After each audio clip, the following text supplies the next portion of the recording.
Hello, welcome to another episode of Red Hot Marriages podcast. This is a place where we help couples move from emotional distance to deeper connection, to healthier communication, and to help them restore intimacy. I'm your host, Yolanda Bethea, the nation's premier relationship coach. And I am so glad that you are joining me today. If you've ever said, I've told my spouse this 100 times, or maybe you thought, why do I still feel misunderstood? Then today's episode is for you because today we're talking about one of the biggest communication breakthroughs couples can have, the difference between being heard and being understood. Let's dive in. If you haven't already, hit that like button and hit that subscribe button for me. We want to share this with as many couples as we can. One of the biggest misconceptions in marriage is believing communication problems happen because people aren't talking. But in many marriages, couples are talking. The problem is they're not understanding each other. Think about that for a second. You can hear every word your spouse says and still completely miss what they're trying to communicate emotionally. And that's where frustration begins. A wife says, "We s- we never spend time together anymore." But a husband hears, "Here we go again, she's complaining." But what she may actually be saying is, "I miss you. I want to feel important to you again. I miss feeling connected." The words and the emotions are often not the same thing, and healthy communication requires us to learn how to hear both. Here's something I teach often. Every conversation has two messages. There's the spoken message and there's the emotional message. Did you hear what I just said? Listen in, husbands. This is where you're missing it. Every conversation has two messages.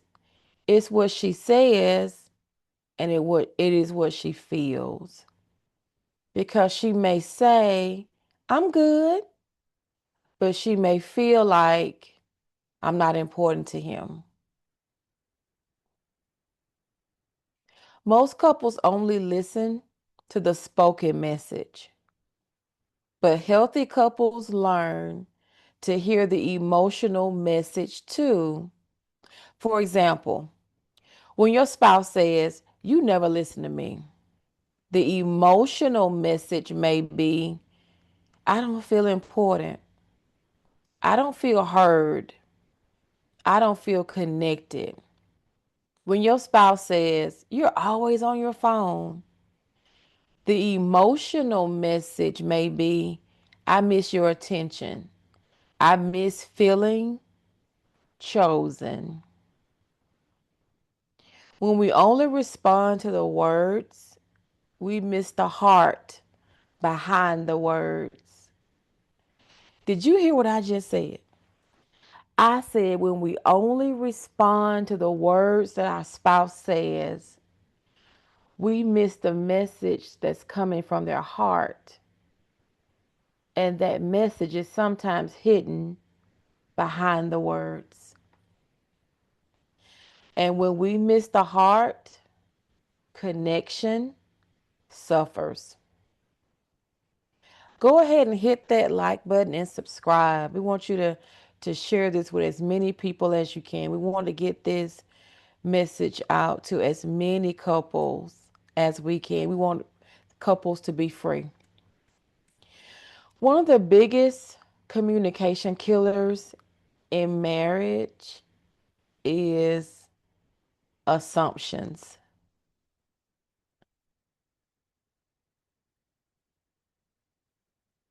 We stop asking questions. We stop getting curious. We stop trying to understand, and instead, we assume. Your spouse comes home quiet. You assume they're upset with me. Maybe they're exhausted. Maybe they've had a stressful day. Maybe they're overwhelmed. But because we assume instead of asking, we often create unnecessary conflict. But healthy communication requires curiosity instead of assuming. Instead of assuming, ask the question. Instead of reacting, ask a question. Instead of defending yourself, ask the question.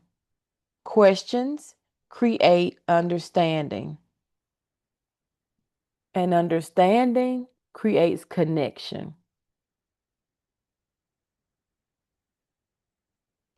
Now, let's talk about something many couples misunderstand, and that is validation. Validation is one of the most powerful gifts you can give your spouse. Did you hear what I just said? I said one of the most powerful gifts that you can give your spouse is the gift of validation.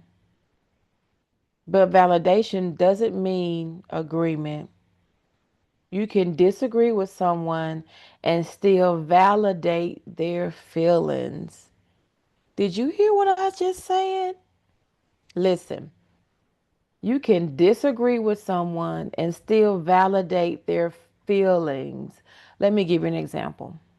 You can say, I can see why that hurt you. Or you can say, I understand why you felt disappointed.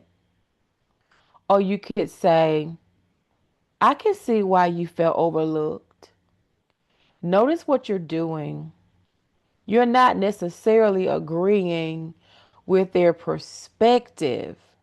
You're acknowledging their experience. And when people feel emotionally seen, they become less defensive. Did you hear what I just said?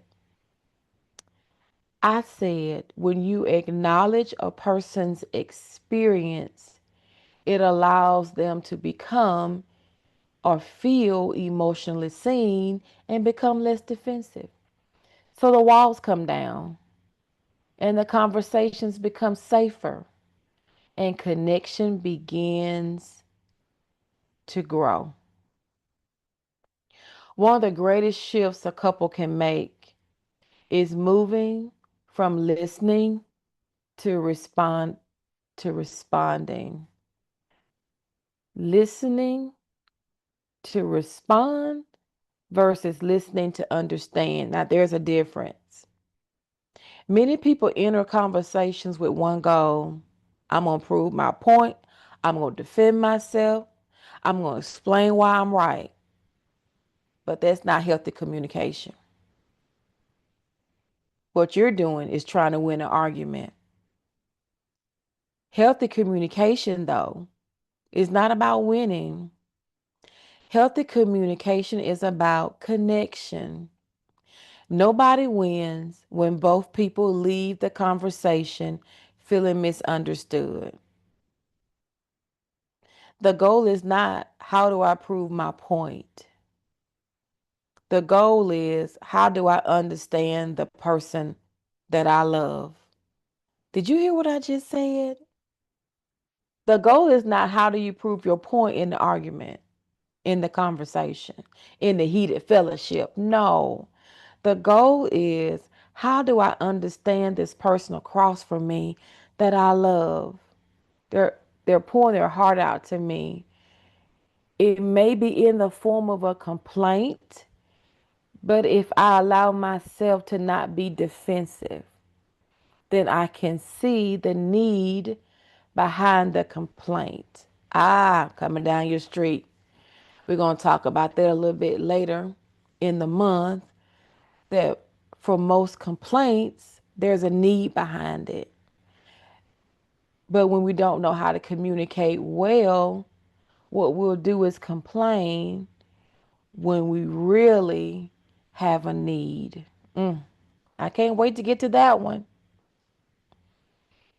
So, when your goal is to understand the person across from you, and you ask that question to yourself, how do I understand this person better? That question changes everything. Now, let me ask you something. What complaint do you hear most often from your spouse? They may say, "You're always on your phone. You're always out playing basketball with the boys. You're always watching ESPN. You're always watching Hallmark. You always spend time with the kids, but you don't have time to spend with me." Think back. What complaint do you hear most often from your spouse? Take a moment and think about it. I'll give you a second.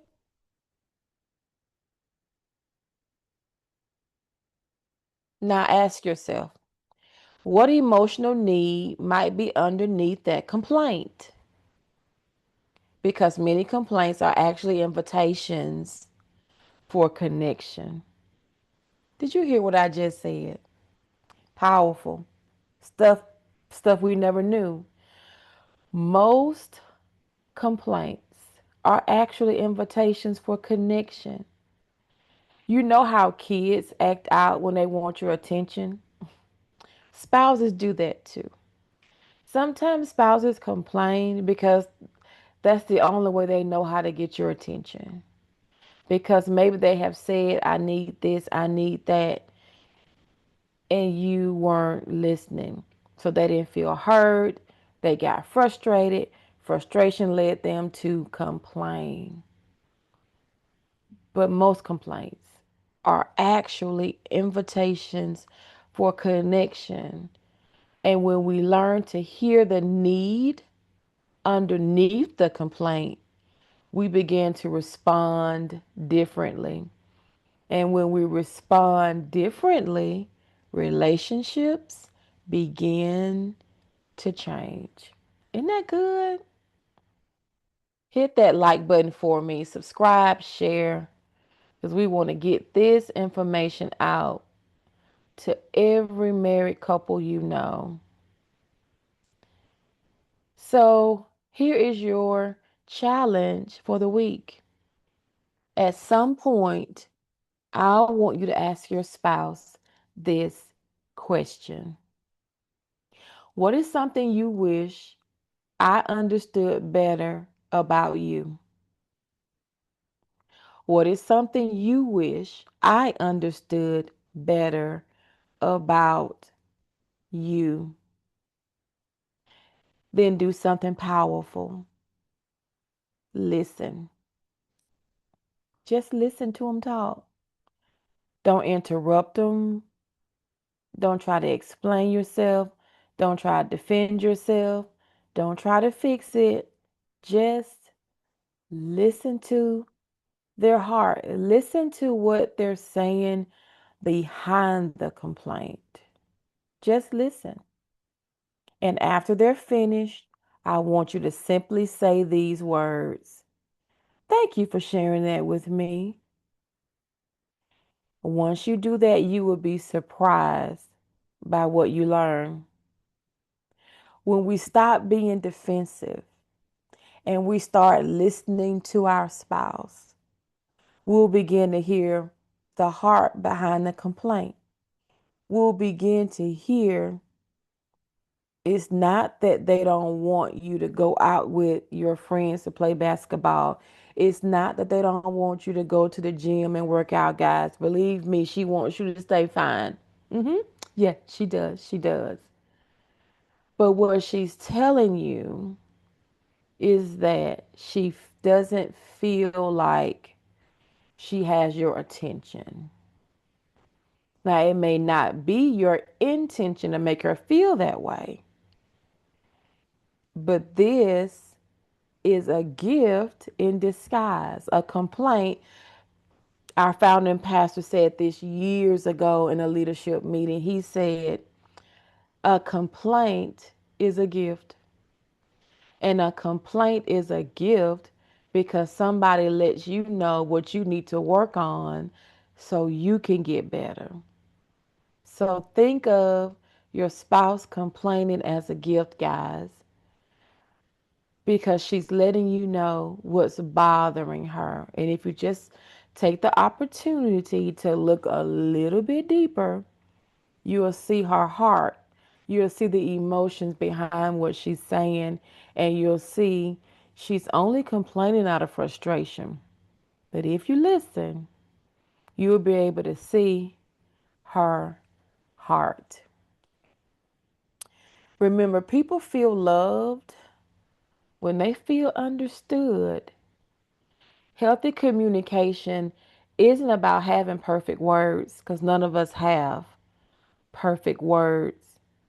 But healthy communication is about creating emotional safety, emotional connection, and emotional understanding. This week, I want you to choose curiosity over assumptions. I want you to choose validation over defensiveness. I want you to understand and not try to win the argument. And then I want you to sit back and watch what happens in your marriage. Thank you for joining me for another episode of the Red Hot Marriages podcast. If this episode encouraged you, be sure to subscribe, leave a comment, share it with another wife, another husband, with someone who could benefit from this message.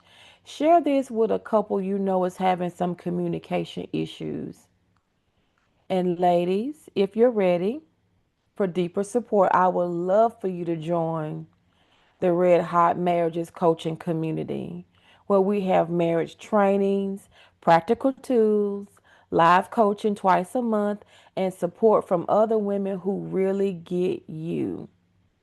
You can start your free 7-day trial by clicking the link below. Remember, healthy marriages are built intentionally. Until next time, keep choosing connection, communication, and intimacy. Bye for now.